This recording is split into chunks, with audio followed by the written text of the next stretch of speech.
Bueno, cuando Eso es empecemos impecable. vamos a grabar y todos tienen que tener las cámaras prendidas y, y los micrófonos apáguenlos, que quede solo el que va a hablar. Claro. ¿Tienen alguna duda más? Ya van a empezar a entrar el resto de los alumnos. Ah, No. Bueno, ¿el Power lo tiene Alan y nos va dando acceso? sí. Entonces. ¿O quién lo tenía abierto? Lo tengo yo, lo tengo yo. Perfecto.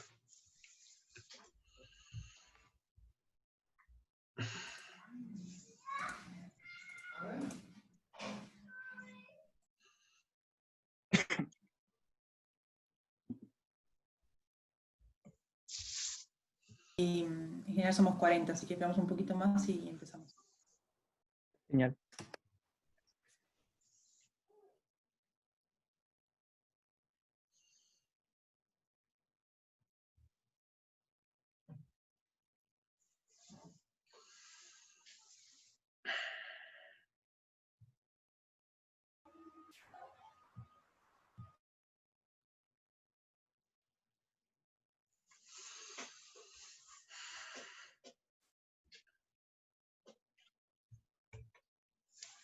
Ya podemos empezar, ¿eh?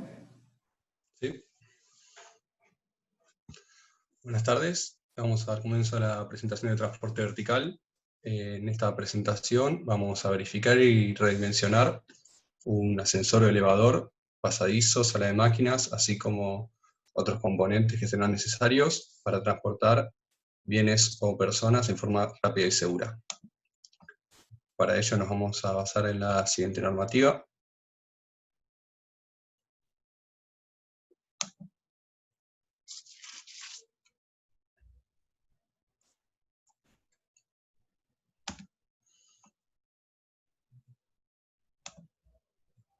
Disculpen, no pasa la filmina.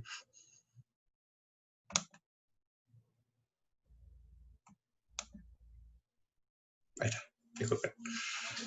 Código de edificación, ley 6100, ley 5526, medios mecánicos de elevación, reglamento técnico de cada. Tenemos como dato un edificio destinado a vivienda, un ascensor electromecánico y 10 plantas que tienen 4 departamentos y una con uno solo. Hay que notar que en planta baja tenemos un garage que se encuentra a nivel de vereda. Por eso no necesitaremos otro tipo de transporte vertical como es un montacoches, por ejemplo. Tenemos una superficie de 1545,7 metros cuadrados, un pasadizo con espacio para ascensor con dimensiones de cabina 0,95 por 1,30, un recorrido total de ascensor de 31 metros, el ascensor va desde planta baja hasta el piso 11. Una buena ubicación del ascensor, se encuentra equidistante a los distintos departamentos, está cerca de los medios de salida, y también sabemos que el fondo del pasadizo apoya sobre el terreno. Entonces, análisis de tráfico. El diseño de ascensores en general se basa en cuánta gente va a ascender o descender por el mismo en un lapso de tiempo determinado. Como tenemos a la izquierda en el gráfico A, tenemos los ascensos y descensos, ascensos en el gráfico de arriba, descensos en la parte del gráfico de abajo, a lo largo de las horas del día en un edificio de oficinas administrativas. Como vemos, no tenemos ascensos y descensos uniformes a lo largo del día, sino que tenemos ciertos picos. En este caso, el de oficinas, esos picos se dan por la mañana de ascendente y por la tarde de descendente. En el caso de un edificio de viviendas, esto se invertiría, donde tenemos más gente que desciende por la mañana y más gente que está ascendiendo durante la tarde y noche. Este tiempo que se toma es de 5 minutos.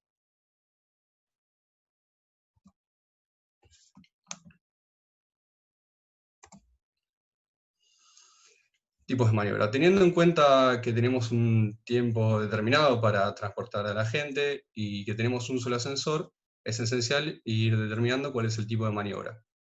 Por un lado tenemos la maniobra automática simple, que si bien el reglamento permite hasta un edificio de 11 pisos, que es en nuestro caso, estaríamos en el límite, no sería lo mejor, porque en este caso, una vez realizada la llamada, el ascensor se desplaza y va respondiendo a las llamadas una por una.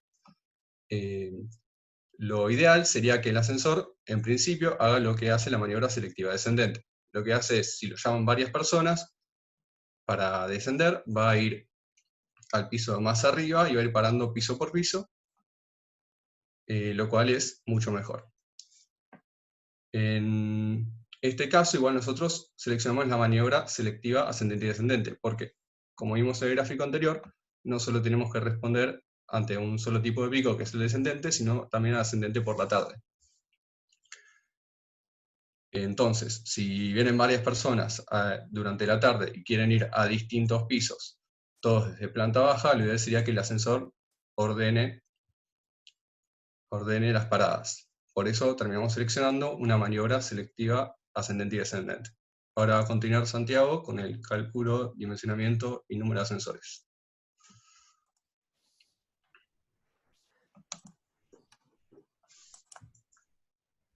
Bueno, gracias, Joan. Bueno, ¿qué tenemos que tener en cuenta para cálculo de ascensores? Conocer la cantidad de plantas del edificio, como decía Joan, son 11 pisos. La cantidad de departamentos por piso, en nuestro caso eran 4 departamentos por piso, entre el primer piso y el piso número 10, y después en el piso número 11 hay un solo departamento.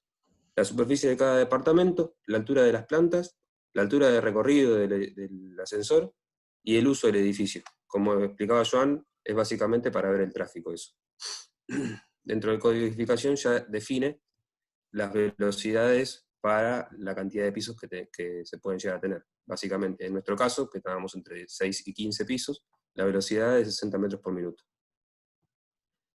Básicamente, para el cálculo, la norma nos dice cuánta cantidad de personas tienen que ser transportadas en un periodo de 5 minutos, que era lo que estábamos comentando antes. Entonces, básicamente lo que se hace es multiplicar la superficie por la cantidad de plantas por un factor que considera la capacidad de tráfico, dividido los metros cuadrados que necesita cada persona en esos departamentos o que usan esos departamentos.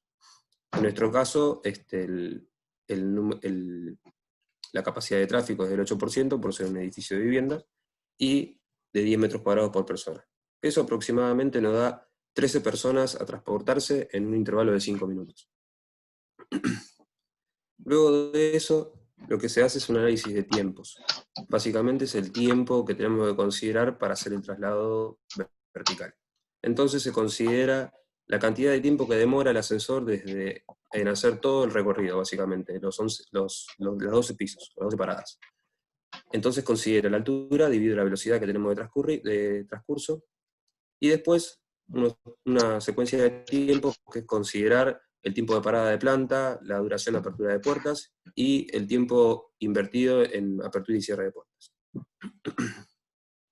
Eso nos dio, por cálculo, 175 segundos.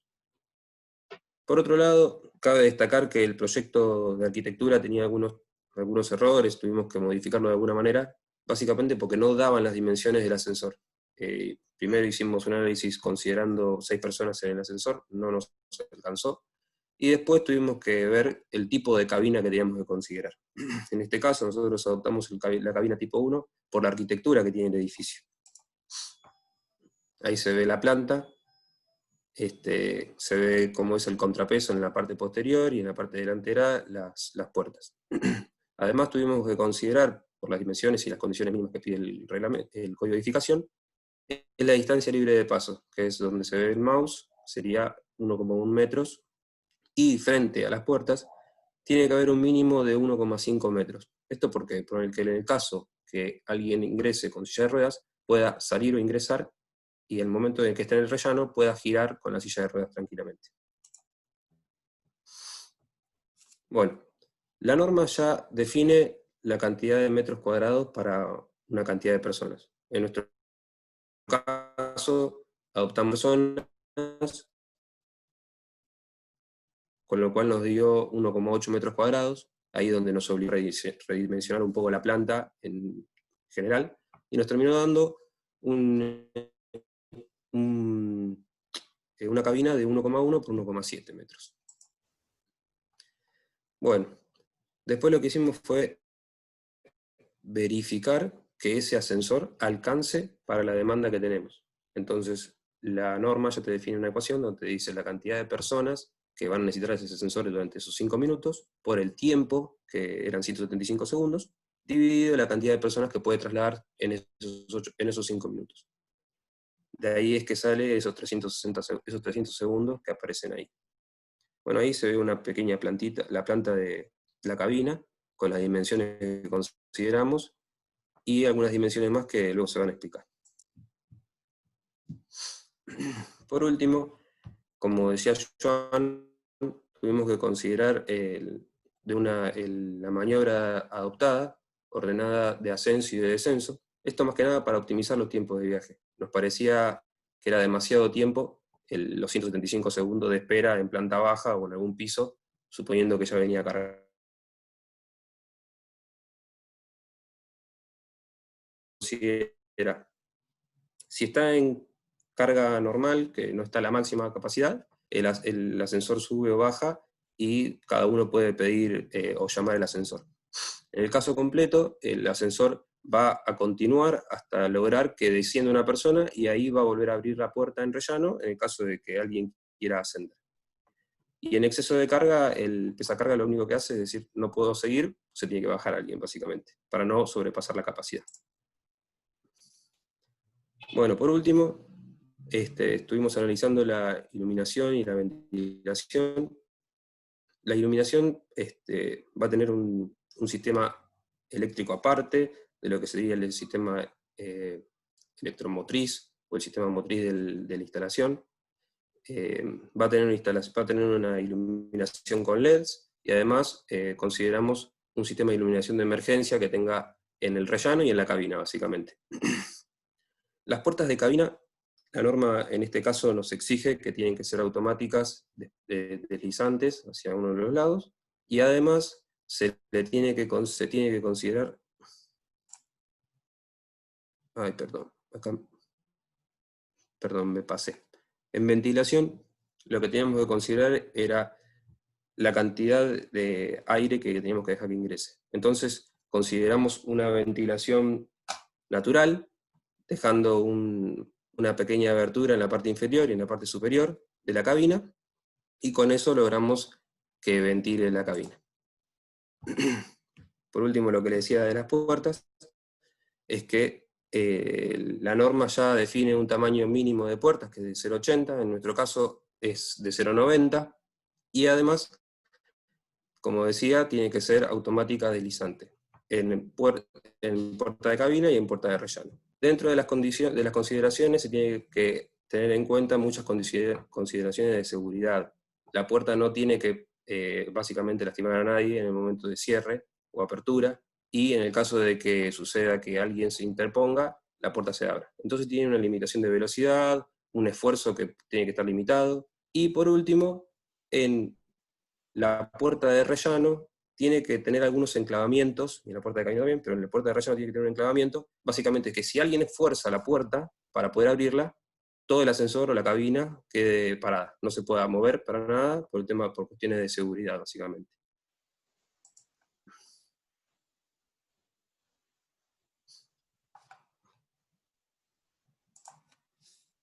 Creo que...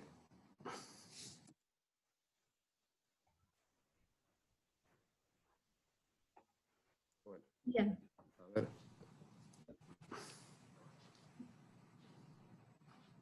¿Qué está pasando? No sé quién está tocando. Ahí está. Ok. Bueno, yo les voy a hablar de las dimensiones de los paragolpes. Colocaremos un único paragolpes a resorte en coincidencia con el eje central del movimiento. Vamos a colocar paragolpe a resorte tanto para la caja como para el contrapeso. La carrera del paragolpes es esta distancia acá, que se ve acá, que es la distancia entre el resorte comprimido y el resorte sin comprimir. La llamamos E para el contrapeso y la llamamos I para la caja, para el coche, perdón.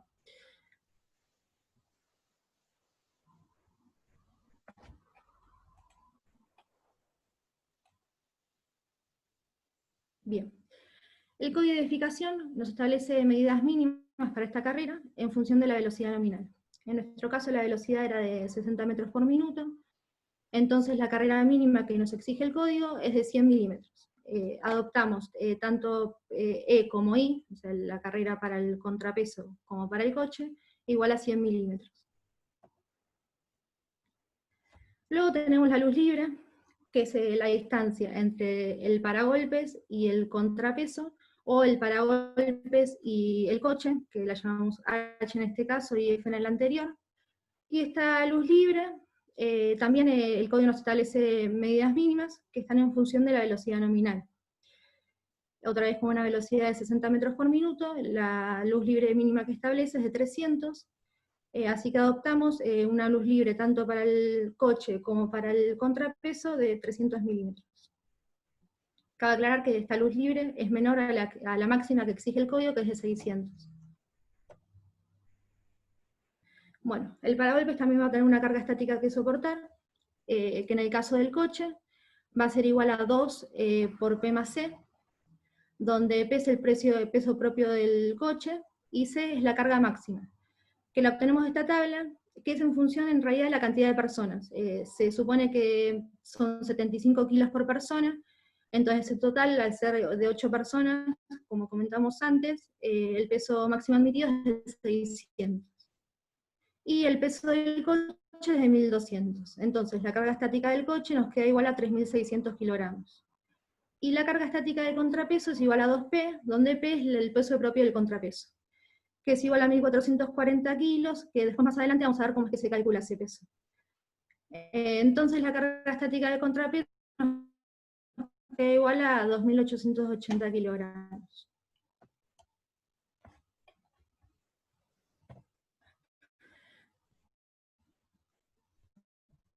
Bueno.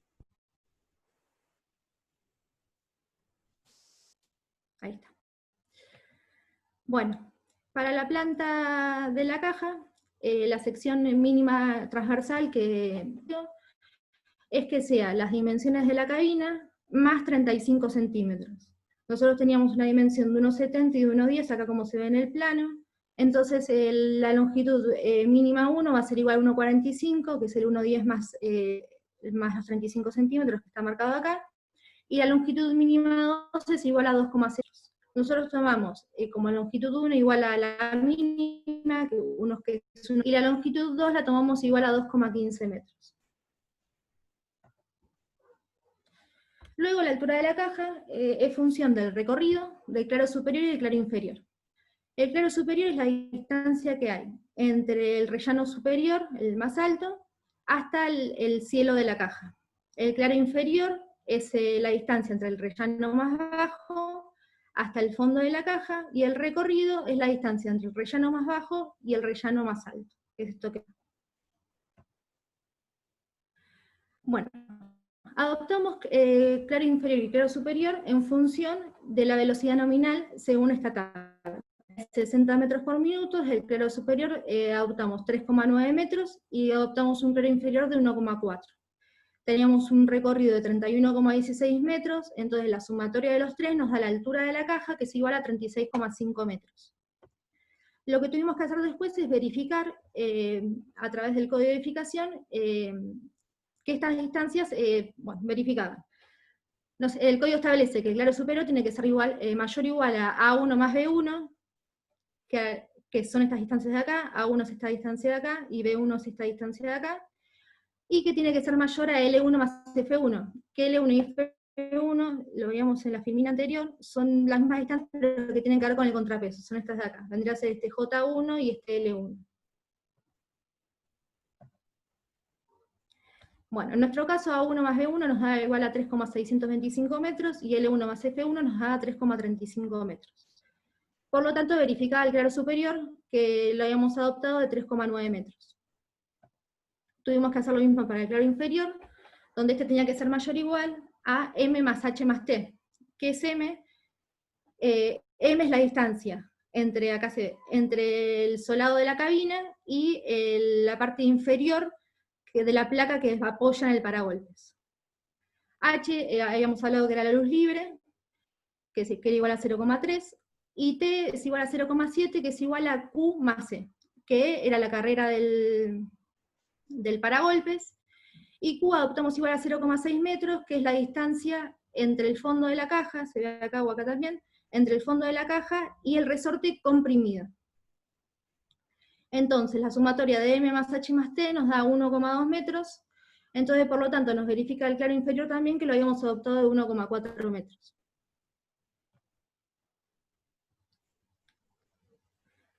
El fondo de la caja, ya dijimos que apoyaba directamente sobre el terreno, y este fondo va a ser de hormigón, con aislamiento hidrófugo.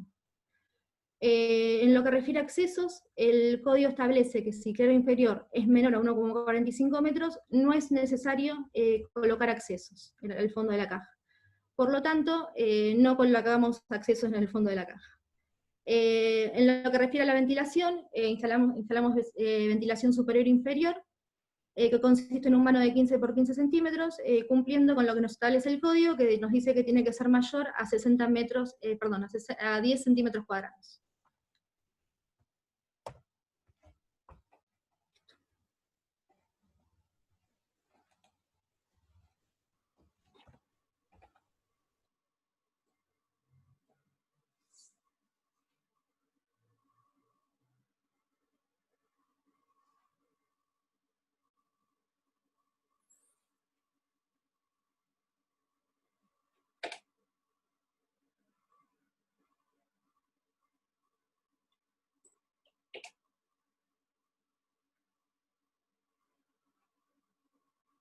Ahí está. Bueno, buenas noches a todos. Disculpen la demora, estábamos haciendo el traspaso de mando.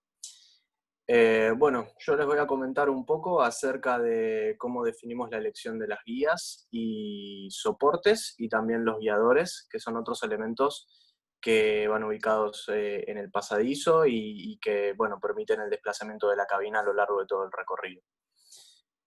Bueno, vamos a empezar por las guías. Respecto a las guías, son los elementos que se encargan de darle la dirección adecuada al movimiento, ya sea tanto de la cabina como del contrapeso, y principalmente nos referimos con esto a evitar los desplazamientos que se puedan dar en dirección transversal y que no solamente obviamente impedirían el funcionamiento correcto del sistema, sino que podrían generar disconfort a los usuarios. Para la elección de las guías nos vamos a basar, como hicimos a lo largo de todo el trabajo, en el reglamento técnico, aunque me gustaría hacer una mención a que, tanto respecto a las guías, soportes y demás, el reglamento no brinda demasiadas precisiones, da algunas recomendaciones y también algunas pautas respecto a cuestiones de seguridad, pero no es preciso a la hora de definir métodos de cálculo ni ninguna de esas cuestiones. Una de las cosas de las que sí habla es acerca de, por ejemplo, los materiales que podemos utilizar, que son el acero laminado, que puede ser de designación entre 1010 y 1030, según normativa IRAM-IAS. Esta designación es muy sencilla, los dos primeros dígitos refieren a que se trata de un acero al carbono común, y los últimos dos dígitos refieren al contenido de carbono en centésimas de %, así que bueno, estamos hablando de aceros dulces. También se menciona que se pueden usar otros materiales siempre que al ensayarlo en laboratorio los resultados sean satisfactorios. Lo que no se permite es el uso ni de fundiciones ni de perfiles de chapa doblada tampoco. Bueno, también se hace mención a la necesidad de colocar topes en los extremos superiores para evitar obviamente que tanto el contrapeso como la cabina puedan llegar a descarrilar, digamos. Y se hace especial énfasis en lo que es el control de las deformaciones, que es algo que vamos a tener muy presente a la hora de definir los perfiles. Bueno, respecto a la elección de las guías de coche, el perfil que hemos utilizado es un perfil tipo riel, como el que se ve en la imagen, con esa cabeza ensanchada que llamamos hongo, y que también es coincidente con lo que propone el reglamento justamente en estos casos, y cuyo dimensionamiento se hace bajo dos estados de carga en general, que son el de frenado por accionamiento del paracaídas, que más adelante vamos a explicar cuál es, y por esfuerzos horizontales que podrían llegar a presentarse en el caso de excentricidades de carga que obviamente pueden ocurrir por cuestiones obvias.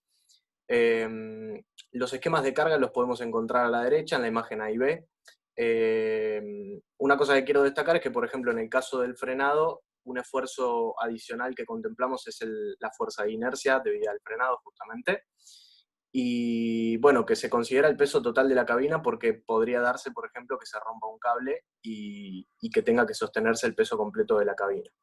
El perfil que hemos adoptado es un perfil tipo riel, como dijimos, T82. No hemos realizado el dimensionamiento manualmente, nos hemos basado mucho en un presupuesto que un fabricante nos pudo pasar y bueno, varias de esas recomendaciones coinciden con lo que hemos adoptado. Respecto a lo que serían las guías de contrapeso, el dimensionamiento es prácticamente idéntico, la única diferencia es que los esfuerzos son algo menores.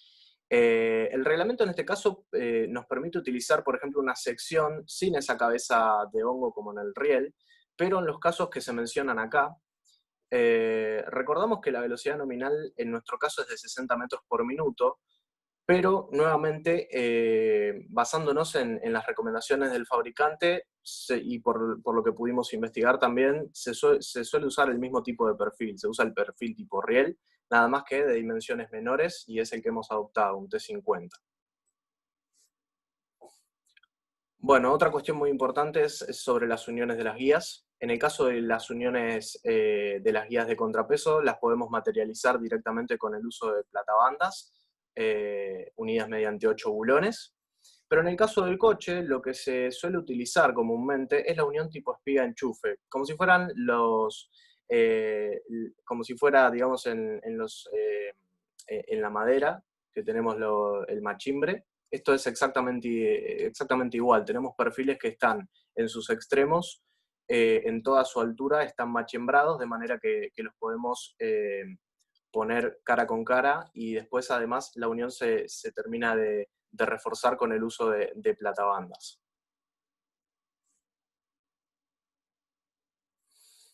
Bueno, ahora pasamos a hablar de lo que serían los soportes de las guías, que son básicamente los apoyos para las guías y que son los elementos que las vinculan con el paramento del pasadizo. Bueno, la función principal es asegurar que las guías se mantengan paralelas para el correcto funcionamiento y por lo tanto se debe tener control nuevamente sobre las deformaciones. Por eso es que ahora vamos a ver que en la solución que nosotros hemos elegido, ya que, bueno, como les comentaba, nuevamente el reglamento en este sentido no da precisiones, simplemente establece que las uniones deben ser abulonadas, pero no da más información. Bueno, y les comentaba entonces acerca de las deformaciones. Lo que se utilizan son brackets, que ahora en la imagen que sigue lo voy a explicar. Otra cosa que tuvimos que definir fue la separación entre los apoyos, que hemos adoptado de 2 metros. Bien, acá lo que se observa son distintos arreglos de los perfiles metálicos que podemos utilizar, que responden en general, por ejemplo, a la disponibilidad de espacio. Por eso me pareció importante resaltar, por ejemplo, en la imagen que tenemos a la izquierda, que es un arreglo más compacto, y que en nuestro caso, donde el espacio a los laterales del pasadizo era bastante acotado, era la opción más adecuada. En cambio, en el fondo de la cabina, donde estaban las guías del contrapeso, podríamos utilizar una solución como la de la derecha, donde los requerimientos no son tan importantes. Y acá se observa lo que les comentaba acerca de los brackets, que son esto que observamos acá, no sé si se puede ver el mouse, y a la derecha, acá, es una especie de morsa que vincula a los perfiles con la guía, pero la particularidad que tiene es que permite pequeños desplazamientos. ¿Esto por qué? Porque, como ya sabemos, el paramento, que en general suele ser de hormigón, puede sufrir deformaciones a lo largo de la vía útil, ya sea por contracciones de fragüe o por la propia deformación debido a la carga o por la fluencia lenta, que no queremos que se transmitan a las guías porque se puede llegar a perder el paralelismo de las guías y además no funcionaría adecuadamente el ascensor. Bien, y otra cosa que les quería comentar es acerca de los guiadores. Los guiadores tienen 2 elementos, digamos. Este elemento rígido, que es el que va acoplado a los bastidores. Los bastidores, no sé si lo recuerdan, se explicó en la clase teórica, son los marcos rígidos que circundan la cabina y el contrapeso. Y tienen una parte que puede ser una colisa deslizante o que pueden ser rodillos. ¿Esto para qué es? Esto es justamente para que puedan, para que la cabina o el contrapeso puedan desplazarse sobre los rieles. Nosotros la opción que hemos elegido en este caso fue la de los rodillos por algunas ventajas que presenta, por ejemplo, respecto a lo que sería el funcionamiento y el confort, ya que generan mucho menos ruido y muchas menos vibraciones también. Y una desventaja que tiene la colisa es que en estos lugares se suele juntar mucha suciedad, mucho polvo y requieren lubricación constante. En cambio, los rodillos pueden funcionar en seco sin ningún inconveniente. Así que esa es la opción que hemos elegido. Bueno, ahora le cedo la palabra a mi compañero Gonzalo, que les va a seguir explicando el dimensionamiento del contrapeso.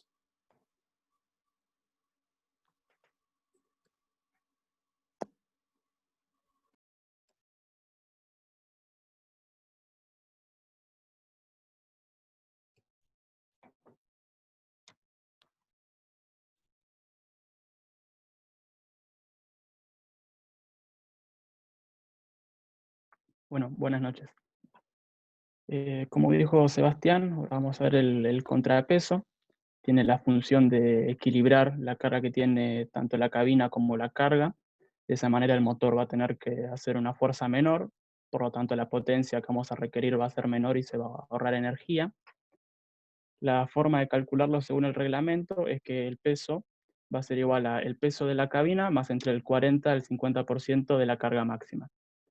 En nuestro caso adoptamos que sea el 40% de la carga máxima, lo que nos da que el peso del contrapeso tiene que ser de 1.440 kilos. En algunos casos, edificios de gran altura por lo general, el peso de los cables es una carga importante, por lo que también debe tenerse en cuenta. Lo que dice el reglamento es que se va a tener en cuenta en el caso que exceda los 75 kilos. Como en nuestro caso, el peso de los cables es de 68,6 kilos, no son tenidos en cuenta. Bien, el contrapeso va a estar formado por el bastidor y por el lastre. El bastidor tiene una estructura metálica, mientras que el lastre tenemos dos opciones. La primera opción es que esté compuesta por varios bloques sobrepuestos, que esto puede ser o bien con varios bloques metálicos, como es común verlo en gimnasios, o bien los bloques pueden ser cajas metálicas rellenas con material conglomerado. Y la segunda opción es que sea un único bloque, que sea un cajón relleno con material conglomerado. Como la segunda opción tiene un límite de peso, no puede exceder los 800 kilos, y nuestro contrapeso era de 1.440 kilos, optamos por la primera opción. El resultado es el contrapeso que se ve en la imagen, con un ancho de 85 centímetros y una profundidad de 18, y hay que tener cuidado con las separaciones, ya que el reglamento nos exige que la separación entre el contrapeso y la cabina sea de 5 centímetros, perdón, de 3 centímetros, nosotros le dimos 5, así que verifica, y entre el contrapeso y el paramento de la caja que sea de 2 centímetros, que como le dimos 4, también verifica.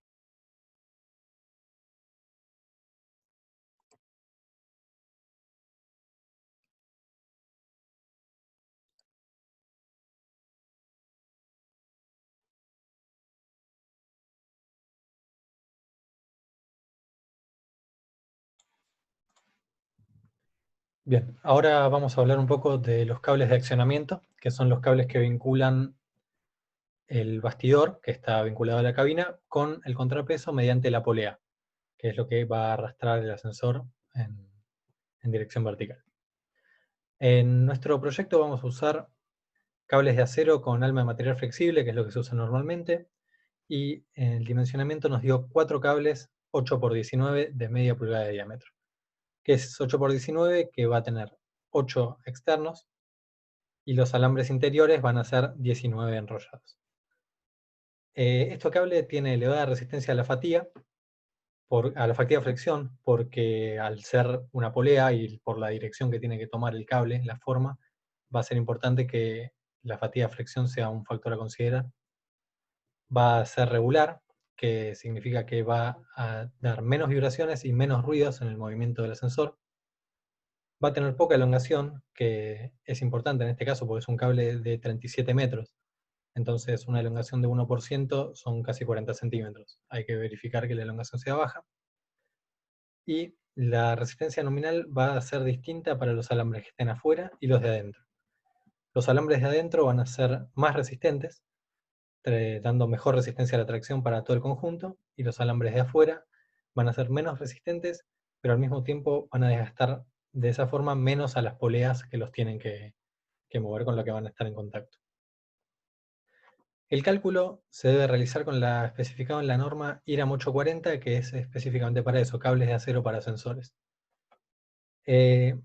Lo importante en este caso es que el factor de seguridad es alto. El factor de seguridad que usamos está entre 8 y 17, a nosotros en nuestro caso nos dio 860, y se usa esta fórmula, que depende del tipo de aparejado, que es la X, esto se encuentra en una tabla, el número de cables de tracción, que en nuestro caso son 4, la tensión en rotura del cable, y el peso del coche más la carga máxima que puede transportar, más el peso de los cables. En nuestro caso, como dije, usamos 4 cables, y los cables los proveen fabricantes que se dedican específicamente a esto, y ellos dan estas tablas. Con estas tablas podemos ver cuánto va a ser el peso de nuestros cables en peso lineal, peso por metro lineal, y podemos ver la carga mínima de rotura que va a tener cada cable. En nuestro caso usamos 4 cables de 12. Vemos que cada cable de 12 tiene 6,8 toneladas de resistencia a la rotura de tracción, por lo que el total de cables va a tener un total de 27.200 kilos de resistencia, para una cabina y carga y cables que pesan en total 1.870 kilos. Así que podemos ver que el factor de seguridad para el cálculo es muy alto. Estos cables van a estar sujetados en los extremos por estos elementos, que en nuestro caso usamos manguito con corazón prensacable. Esto es para que esto esté sujetado al bastidor, que está sujetado a la cabina, y del otro lado al contrapeso. En este caso el cable entra por acá, se prensa y se ata por arriba. Hay otros casos, otras opciones para la sujeción, que puede ser este caso, que el cable entra en el manguito y luego se hace una colada de metal acá para fijarlo, y en este caso que el cable pasa por este gancho, un cáncamo, y se prensa en 3 lugares, que ese se podía ver en la foto que pasó Sebastián, y esto se vincula al bastidor. Bien, la polea va a ser por donde pasen los cables entre el bastidor de la cabina y el contrapeso. Esta polea va a estar vinculada al motor y va a ser la que levante o a descender el ascensor. En nuestro caso usamos una polea de fundición con un diámetro de 550 milímetros y 4 canales, uno para cada cable. Los canales están diseñados de forma que haya poco deslizamiento relativo entre el cable y la polea. En realidad la idea es que no haya nada, para que el traslado sea eficiente. El reglamento pide que el diámetro de la polea sea mayor a 40 diámetros de cable. Como nosotros tenemos un cable de 12 milímetros, tenía que ser mayor a 480 milímetros. Entonces usamos una polea de 550 que verifica. Bien. Después, el ascensor va a tener un regulador de velocidad. El regulador de velocidad está vinculado al motor y es el encargado de darse cuenta si el ascensor está superando la velocidad máxima a la que debería ir. En el caso en el que esté superando esta velocidad máxima, es el encargado de activar el paracaídas. El reglamento pide que el cable sea mayor a 6 milímetros, o mayor o igual, en nuestro caso usamos 6 milímetros, para velocidades hasta 60 metros por minuto, que es la que tenemos nosotros. Y también pide que el diámetro de la polea de este regulador sea mayor a 30 diámetros de cable. Entonces, nosotros utilizamos un cable de 6 milímetros con la configuración 8x19, que es la misma que la anterior, y acá comprobamos que el cable cumple con la polea cumple con lo que dijimos antes, que es mayor a 30 diámetros. 30 diámetros eran 180 milímetros, y nosotros tenemos una polea de 314.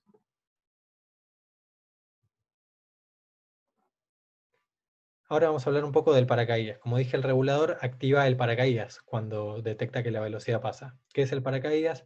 Es el dispositivo encargado de frenar la cabina cuando detecta esta velocidad. Lo que hace es interponerse en el movimiento de la cabina y que ésta deje de tener movimiento entre las guías y las ruedas. Nosotros, como tenemos 60 metros por minuto de velocidad nominal, el reglamento propone que tenemos un 40% de velocidad más de la que tenemos hasta que se active. Entonces, nuestra velocidad de activación del paracaídas va a ser de 84 metros por minuto. Ahora va a hablar Matías del conjunto motriz.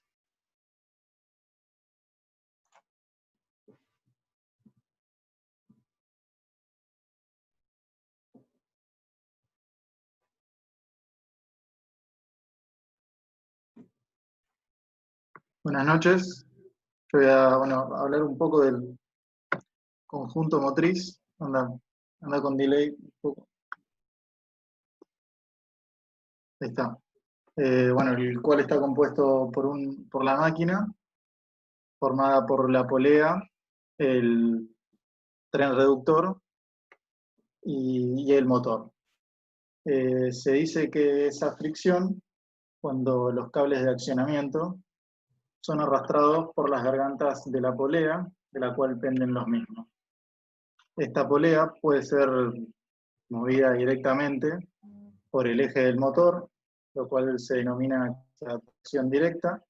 Estos se dividen por adherencia o a tambor, o bien por medio de un sistema reductor de la velocidad de dicho eje, el cual se denomina tracción con reductor. En este sistema, la polea de arrastre es movida por una rueda con dientes helicoidales, que es la corona del reductor de velocidad, la cual está engranada a un tornillo sin fin que se acopla al eje del motor. En nuestro caso tomamos este sistema, tracción con reductor, de acuerdo a la velocidad que ya fue mencionada anteriormente, y la carga de la cabina. Para la selección del motor se realiza el cálculo de la potencia y en base a esta se define el mismo. El cálculo de la potencia, como se puede ver, depende de la carga nominal, de la velocidad nominal y del rendimiento. La carga nominal se calcula con la carga de la cabina, que ya se calculó antes, ya se mencionó antes, de la cual es de 600 kilogramos, en la cual se tiene en cuenta la cantidad de personas y además se considera 75 kilogramos por cada una. Se le suma el peso de la cabina, que es de 1.200 kilogramos, y se le resta el peso del contrapeso de 1.440 kilogramos. Acá se puede observar. La velocidad nominal ya se mencionó, de 60 metros por minuto, y se consideró un rendimiento de un 50%, de acuerdo a lo que se menciona en el código de edificación, está entre 0,4 y 0,6. De acuerdo a los cálculos, para nuestro caso nos dio una potencia requerida de 9,6 caballos de fuerza. Para dicha potencia se seleccionó un motor trifásico de la marca WEG. La línea es W21 y es de 4 polos. Acá se puede observar las distintas características del mismo. Una potencia de 10 caballos de fuerza, la cual es un poquito mayor que la requerida, la cual cumple. La tensión de alimentación, la intensidad, el peso, el cual se va a considerar en el cálculo de la sala de máquinas, que más adelante va a mencionar el compañero Nicolás, y las revoluciones por minuto, 1455, las cuales se tienen en cuenta a la hora de seleccionar el reductor de velocidad.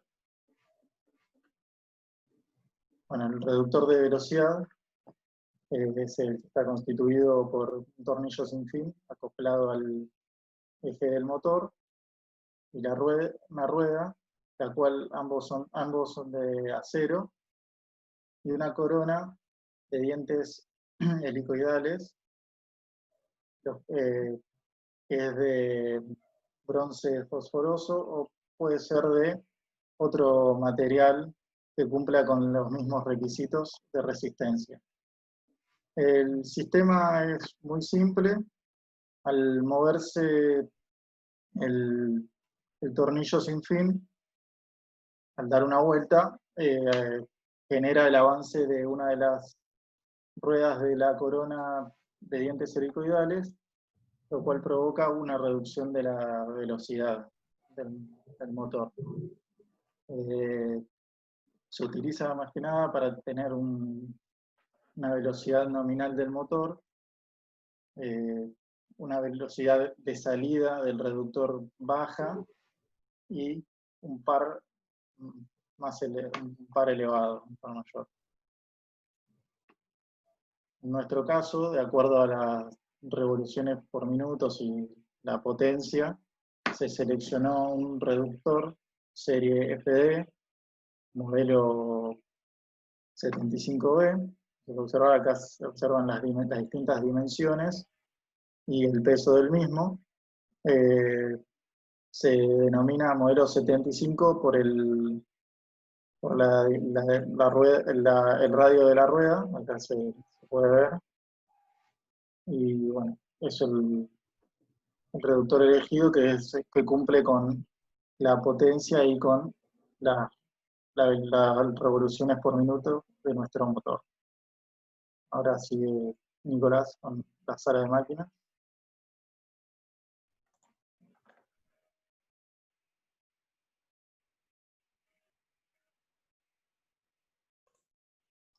Bien, ahora vamos a explicar lo que es la sala de máquinas del ascensor.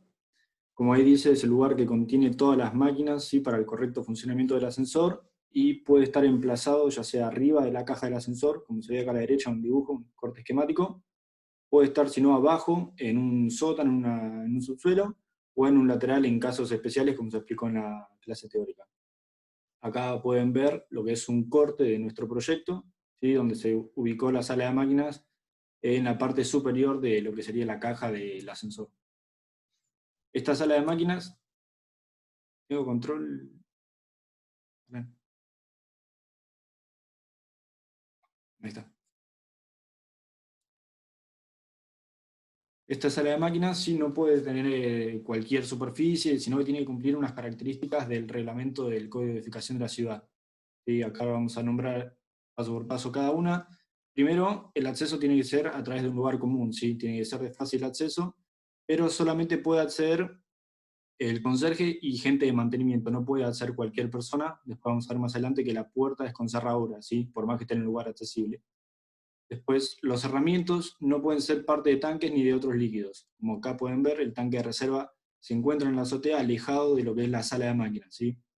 En la sala de máquinas solo tienen que estar las máquinas que se necesitan para el funcionamiento del ascensor, no puede haber lo que es un tanque, ya sea para agua o cualquier otro tipo de líquido.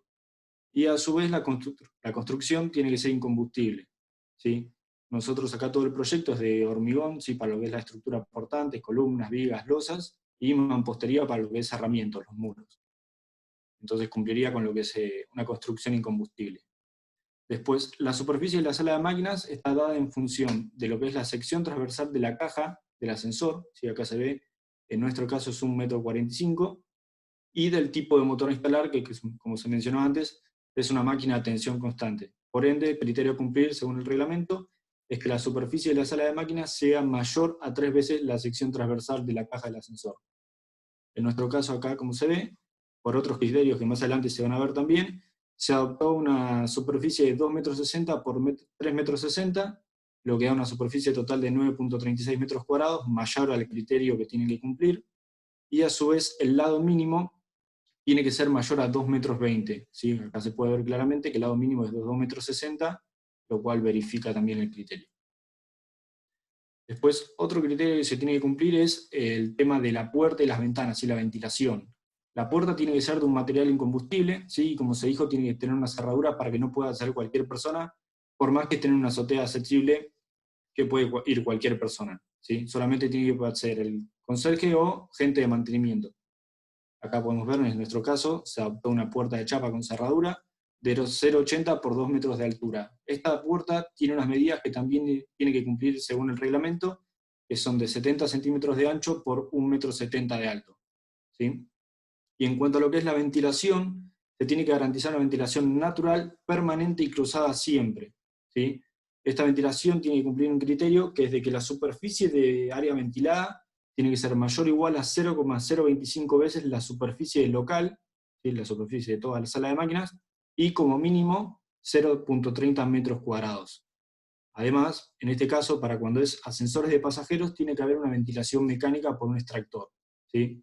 Acá nosotros podemos ver que se adoptó para nuestro caso por un criterio de arquitectura, porque también se pueden colocar dos ventanas en sentido cruzado, pero como acá hay una escalera, se optó por colocar una que es una claraboya en la losa superior y una ventana en lugares opuestos para garantizar lo que es el viento cruzado, ¿sí? Que haya una circulación dentro de toda la superficie. Acá podemos ver las dimensiones que se adoptaron, ¿sí? Y que la superficie total ventilada es de 0,49 metros cuadrados, mayor a 0,025 la superficie total del local, y 0,30 metros cuadrados. Y acá pueden ver en corte, en la planta, donde estaría ubicado lo que es la claraboya, la ventana y el extractor. Y haciendo un corte por esta línea, ¿sí? Por la línea AA, pueden ver lo que es la puerta, sobre el recorrido, tablero, control de maniobras, el extractor, el gancho, la claraboya. Así que ahora vamos a seguir hablando de cada una de esas cosas. Después, el cálculo del entrepiso, ¿sí? De lo que es la sala de máquinas, tiene, además de lo que es la carga común, ¿sí? El peso muerto, tiene que considerar una sobrecarga mayor a la normal que uno consideraría para el dimensionamiento de una habitación, una cocina, un living o demás, ¿sí? Porque tiene que apoyar sobre él todas las máquinas necesarias para el correcto funcionamiento del ascensor. Acá podemos ver que de acuerdo al CIRSOC 101, cuando tenemos un área de hueco mayor a 1,5 metros cuadrados, se adopta una sobrecarga de 25 kN por metro cuadrado, lo que significa 2,5 toneladas por metro cuadrado. A su vez, acá este gancho, que tiene que estar siempre arriba de lo que es el motor, ¿sí? Para el funcionamiento del ascensor, se coloca para poder colocar un aparejo, ¿sí? Un par de cadenas, para poder levantar el motor cuando haya que hacer un mantenimiento, cambiarlo, volverlo a poner, ¿sí? Y tiene que tener como resistencia mínima 1,5 veces el peso del motor. ¿Sí? Acá tenemos el peso del motor que se había nombrado antes, y la resistencia que tiene que tener el gancho. Después otros criterios que también tiene que cumplir la sala de máquinas es que el tablero de fuerza motriz, ¿sí? Este tablero es el que le da energía eléctrica a todo el ascensor. Si uno corta la luz en el tablero motriz, el ascensor se para automáticamente, ¿sí? Tiene que estar a una distancia menor a 1 metro de la puerta de entrada a la sala de máquinas, y siempre del lado donde se abre la puerta. Es decir, no puede estar de este lado, sino que siempre tiene que estar del lado de la cerradura de la puerta. En caso de emergencia, que se quiera cortar la luz rápidamente, uno entra, tiene la llave de luz y el tablero de fuerza motriz. A su vez tiene que haber un extintor, ¿sí? En caso de que haya un incendio. Una iluminación artificial, ¿sí? Siempre tiene que estar iluminado. Acá el reglamento nos requiere 15 vatios por metro cuadrado como mínimo, ¿sí? Y el circuito para lo que es la luz tiene que ser independiente de lo que es para el funcionamiento del motor del ascensor. A su vez, el cielo raso, ¿sí? El punto más bajo de la losa de sobre sala de máquinas, tiene que tener como mínimo una distancia de 2 metros al solado. ¿Sí? En este caso lo referimos a este punto, porque no vamos a levantar todo el entrepiso de la sala de máquinas, sino que solamente vamos a levantar en proyección con la caja. Solo esta parte va a estar levantada, ¿sí? Porque acá tenemos el sobre recorrido, parte del claro superior que se explicó antes, que necesitamos para el ascensor. Acá podemos ver que la distancia es de 2 metros, lo que verifica lo que dice el reglamento, y a su vez en la parte del sobre recorrido, en esta losa, pedacito, tiene que haber, donde pasan los cables, un borde elevado así de como mínimo 3 centímetros. Acá se puede ver un esquema de cómo debería ser. Y por acá pasaría el cable, perdón. Y después tenemos, por último criterio que se debe garantizar, es un paso que se tiene que dar dentro de la sala de máquinas. Por eso decíamos antes que además de la superficie mínima que hay que cumplir, se tienen que garantizar lo que son estos espacios, y a veces te da un área mayor a la que daría por cálculo la mínima que podés poner. En nuestro caso acá, nosotros tenemos un solo ascensor, por ende el reglamento nos pide solamente 2 lados de paso. ¿Sí? Acá nosotros nos quedó para poner 3 lugares de paso, puede una persona caminar por todos estos lugares que están en rojo. ¿Sí? En caso hubiera más de una máquina, ahí sí te exige 3 lugares de paso, ¿sí? Pero acá Nosotros tenemos 3, pero exige solo 2, y el paso mínimo, como se ve, es de 50 centímetros, que es lo que está marcado en rojo, ¿sí? Claramente acá nosotros vemos que tenemos 1,03 m a la máquina, 0,61 de la pared a la máquina, y 0,71 del tablero de control de maniobras a también la polea. Entonces, claramente verifica, ¿sí? Y después el tablero de comando tiene que tener por delante y por detrás 70 centímetros libres también. ¿Sí? Tablero de control de maniobras. Bueno, sería lo mismo que el tablero de comando. Y por último, lo que es la instalación eléctrica en la sala de máquinas. ¿Sí? Esto se vio en la clase de circuitos eléctricos, ¿sí? En la clase pasada. Este es un circuito específico, lo que necesita el ascensor, ¿sí? Es un circuito que parte de la instalación eléctrica al principio del edificio, y va directamente a la sala de máquinas y no comparte ningún otro circuito, ¿sí? Es un circuito independiente exclusivo para el ascensor. Y acá podemos ver que en caso de que hubiera más de un ascensor, después del tablero de fuerza motriz al cual le llega la conexión eléctrica, se puede distribuir en conductos iguales a cada uno de los tableros de control de maniobra de cada ascensor, o a un tablero secundario, y de ahí directamente distribuir los controles de maniobras independientes. ¿Sí? Y esos serían todos los requisitos que tiene que cumplir lo que es la sala de máquinas. Ahora, por último, mi compañero va a terminar, va a explicar el tema más lindo, que sería, bueno, acá está la ficha técnica, que serían los ascensores no típicos. ¿Sí?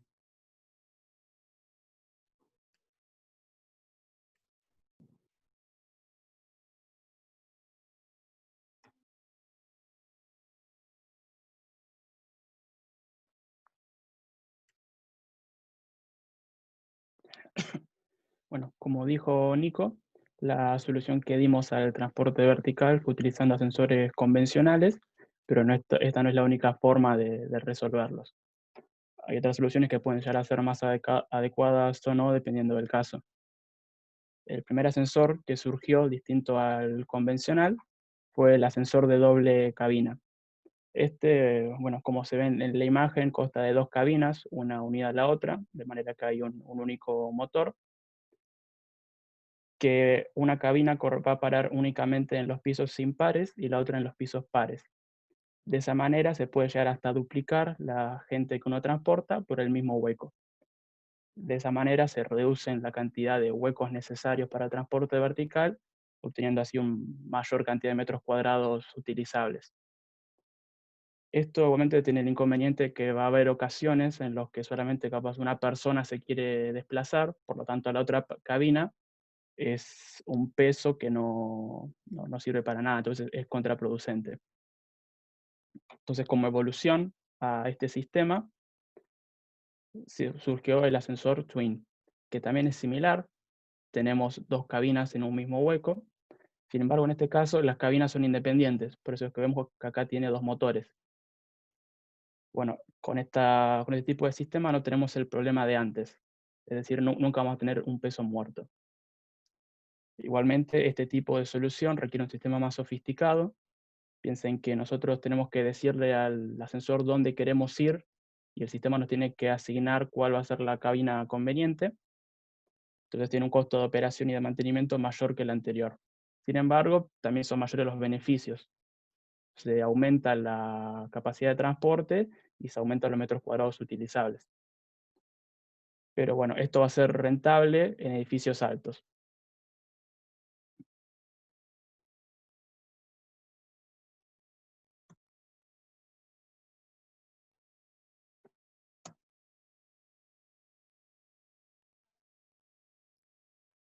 Ahí está. Bueno, y el ascensor más reciente que surgió es el ascensor multi.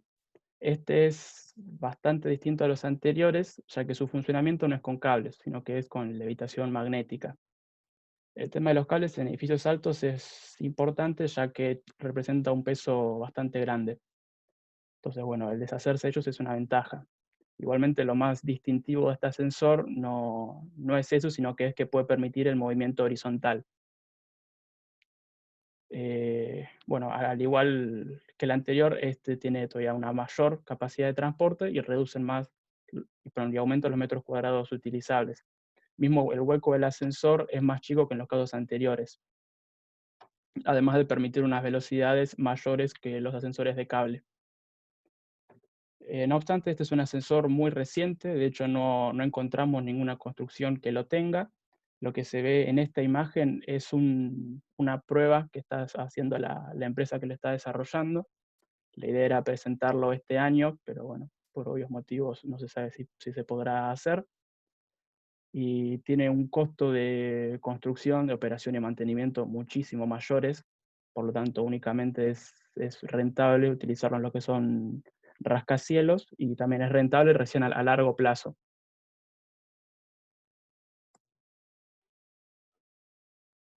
Bien, y eso es todo lo de la presentación.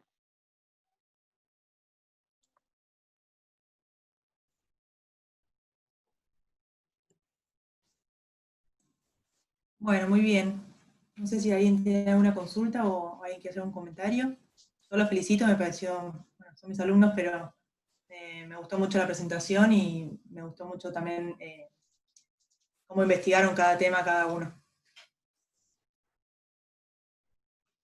Bueno, a ver, se notó bastante trabajo, así que eso es importante. Me alegro que así fuera. Las otras presentaciones también. La verdad que es un gusto escuchar a los alumnos dar clases. El tema que, digamos, yo podría, digamos, pensar o agregar, qué sé yo, es un tema más bien personal y no una crítica a la presentación. Lo que digo es lo siguiente, yo siempre trato que las instalaciones, lo importante son los riesgos que tienen, ¿sí? O sea, salvar todos los riesgos posibles de la instalación. Entonces, remarcar sobre el tema de transporte vertical cuáles son los riesgos y en función de eso explicar. Igual está, pero digamos, el concepto, digo, por ejemplo, qué pasa en la apertura de puertas, la seguridad en la puerta, el tema de, ¿cómo se llama?, de la sala de máquinas, ¿viste?, la puerta, cosas tontas, pero la puerta que abre para afuera, pide una ventilación mecánica, bueno, cómo se acciona la ventilación mecánica, esos pequeños detalles que hacen a la seguridad de la obra. ¿Qué quiero decir con esto? En la sala de máquina entra, bien lo dijeron, gente especializada, gente que hace mantenimiento, gente que no cualquiera, pero esas personas tienen que tener el resguardo de la seguridad eléctrica, seguridad frente al tema de los motores, seguridad frente a un posible incendio, ese tipo de cuestiones. Simplemente es una mirada mía propia, no es una crítica a la presentación, pero es para que ustedes en su formación, cuando tengan que ver una instalación, una obra o hacer un proyecto, lo que realmente evalúen o se preocupen es por todo este tema del riesgo que representa cada una de las instalaciones que son necesarias, ¿sí?, que son para las personas, ¿sí?, el confort, la salud, lo que sea. Es un aporte, una opinión personal, no lo tomen como yo trato de aportar, no trato de ver el trabajo, porque se notó que hicieron bastante investigación y les pusieron bien, ¿sí? Así que yo por lo menos estoy agradecido. Entonces, sí, María, a ver, te dejo a vos para el cierre y si algún otro docente quiere aportar o preguntar, o algún alumno quiere preguntar, que lo haga, porque es para esto que hacemos este tipo de presentación. Bueno, terminé yo. ¿Hay alguna duda?